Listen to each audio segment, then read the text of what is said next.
রাজ্যের শাসক দল তথা তৃণমূল কংগ্রেসের উদ্যোগে বিজয়া সম্মেলনী শেষ হল 17ই ডিসেম্বর রবিবার। নমস্কার, আপনারা দেখছেন ঘাটাল নিউজ। আমি আপনাদের সঙ্গে কুসুমিতা রায়। ঘাটাল পৌরসভার 16 নম্বর ওয়ার্ডে 17ই ডিসেম্বর বিজয়া সম্মেলনী হলো। বিভিন্ন ওয়ার্ডে বিজয়া সম্মেলনীতে গুণীজন সংবর্ধনা দেওয়া হয়। রাজ্যের উন্নয়নের কথা সহ স্থানীয় উন্নয়নের কথা তুলে ধরেন নেতা ও কর্মীরা। বিজয়া সম্মেলনীর মাধ্যমে এলাকার মানুষের সাথে আলাপচারিতাও করেন তৃণমূল কংগ্রেসের নেতৃত্ব। কিন্তু কিছু প্রশ্ন উঠছে সাধারণ মানুষের মনে, যা তারা বলছেন। পুজো হয়েছে প্রায় 2 মাসের কাছাকাছি। এতদিন পরে বিজয়া সম্মেলনীতে অনেকেই প্রশ্ন তুলছেন। শুধু তাই নয়, অনেকে এই কথাও বলছেন যে এই কর্মসূচি উপলক্ষে মাইক বাজানো হচ্ছে, যা মাধ্যমিক উচ্চ মাধ্যমিক পরীক্ষার্থীদের কাছে সমস্যার কারণ হতে পারে। এছাড়াও গুণীজন সংবর্ধনাতে অনেক গুণীজন বিভিন্ন এলাকাতে বাদ পড়েছেন। এই আলোচনাও করছেন সাধারণ মানুষজন। এ বিষয়ে তৃণমূলের টাউন সভাপতি কি বললেন আমরা শোনাবো। আমাদের রাজ্যের মাননীয় মুখ্যমন্ত্রী এবং দলের পক্ষ থেকে বিজয়া সম্মেলনী এবং গুণীজনদের সম্বর্ধনা দেওয়ার জন্য আমার দিকে জানানো হয়েছিল। রাজ্য থেকে জেলা থেকে ব্লক, শহর, ওয়ার্ড, অঞ্চল সর্বত্র এই বিজয় সম্মেলনী এবং গুণীজনদের সম্বর্ধনা অনুষ্ঠান আমাদের চলেছে। আমরা ঘাটাল শহর তৃণমূল কংগ্রেস, আমরা ঘাটাল শহরের পক্ষ থেকে বিজয়া সম্মেলনের পর আমরা সেখানে ঘোষণা করেছিলাম যে আমরা 17টি ওয়ার্ডে এই বিজয়া সম্মেলনী এবং গুণীজনদের সম্বর্ধনা সভা করব। আমরা লক্ষ্মী পুজোর পর থেকে আমাদের বিজয়া সম্মেলনী চলেছে। আজ তার সমাপ্তি। আজকের এই 16 নম্বর ওয়ার্ডে এই বিজয়া সম্মেলনী গুণীজনদের সম্বর্ধনার মধ্য দিয়ে এই অনুষ্ঠানের আমরা সমাপ্তি করব। আজকে এই আমরা যে গুরুজনদের সম্বর্ধনা দিলাম, যাদের সহযোগিতা, যাদের ঐকান্তিক প্রচেষ্টা এবং তাদের আশীর্বাদ নিয়ে যে আমাদের 16 নম্বর ওয়ার্ড এগিয়ে চলেছে, সেই আশীর্বাদকে সঙ্গে নিয়ে আগামী দিনে যাতে আমরা এই ওয়ার্ডের মানুষের পাশে থেকে এই এলাকার উন্নয়ন এবং এই এলাকার মানুষকে পরিষেবা দিতে পারি, তার পথ ধরেই আমরা এগিয়ে যাব।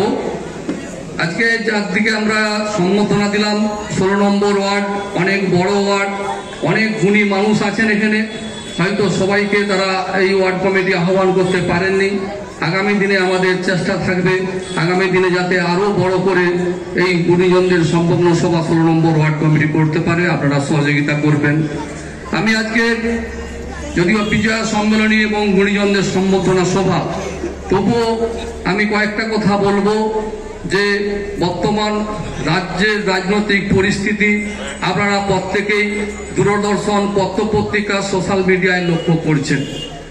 আপনারা লক্ষ্য করছেন যে এই আমরা ঘাটাল শহরবাসী, আমাদের পাশে গ্রাম রয়েছে, যে গ্রামের মানুষ দীর্ঘ 2.5 বছর ধরে তারা একটা আন্দোলন করছে, যে আন্দোলন গ্রাম থেকে শহর, শহর থেকে জেলা, জেলা থেকে রাজ্য হয়ে আজকে দিল্লির দরবারে রাজধানীতে পৌঁছেছে। আপনারা সকলেই জানেন যে 100 দিনের কাজ যেটা আমাদের শহরে নেই, গ্রামে আছে।